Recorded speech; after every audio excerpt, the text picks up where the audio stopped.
నాకు నొప్పి ఎక్కువైందమ్మా. అమ్మా, నా వల్ల కావట్లేదు. అమ్మా, నొప్పి. అమ్మా, అయ్యో కాస్త ఓర్చుకోమ్మా. నొప్పి.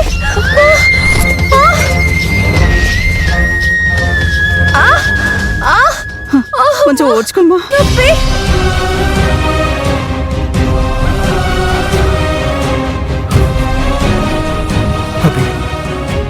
రాహుల్,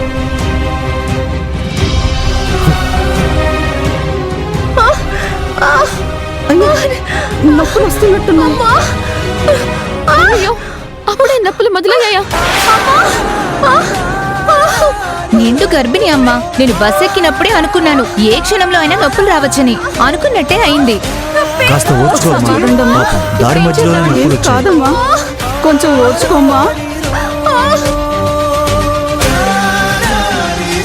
నొప్పి. నా వల్ల కావట్లేదండి.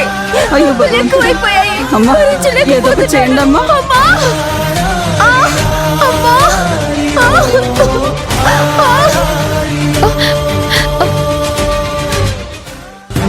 ఇప్పుడు ఏం చేద్దామన్నా? ఏమోరా, నాకు అర్థం కావట్లేదు. ఏదోలాగా అభిని చంపేసి వెళ్ళిపోవాలి. అయ్యో కొంచెం ఓర్చుకోమ్మా. ఏదో ఒకటి చేయండి అమ్మా. డాక్టర్ ఉన్నారా? నొప్పి. ఈ కాలంలో డాక్టర్లు బస్సులో ఎందుకు వస్తారమ్మా? అయ్యో కనీసం హాస్పిటల్ స్టాఫ్ ఎవరైనా ఉన్నారా? అమ్మా, నా వల్ల కావట్లేదు. పాపం, దారి మధ్యలోనే నొప్పులు మొదలయ్యాయి. ఇప్పుడు వాళ్ళు ఊరికి వెళ్ళలేము, హాస్పిటల్కి వెళ్ళలేము. మీరేం కంగారు పడకండి అమ్మా, కాస్త ఓర్చుకోండి ప్లీజ్. అయ్యో అమ్మా, ఒకసారి రండి రండి. కూర్చోండి అమ్మా. రండమ్మా, చూడండి.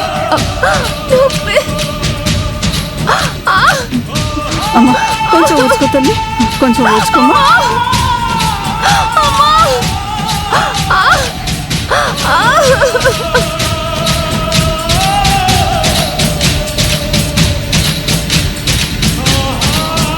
అమ్మా, బిడ్డ అడ్డం తిరిగినట్టుందమ్మా. అమ్మా, అయ్యో నొప్పి.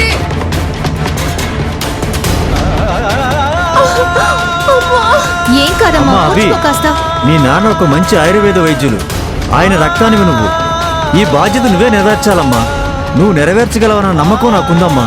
ఆ తల్లి బిడ్డల ప్రాణాలు నువ్వే కాపాడాలి. ఏదో ఒకటి చెయ్యండి అమ్మా. నీ నాన్నగారు శేషయ్య గారి పేరు నువ్వే నిలబెట్టాలి. ఓ, ఈ అమ్మాయి శేషయ్య గారు అమ్మాయా? అవును అవునమ్మా.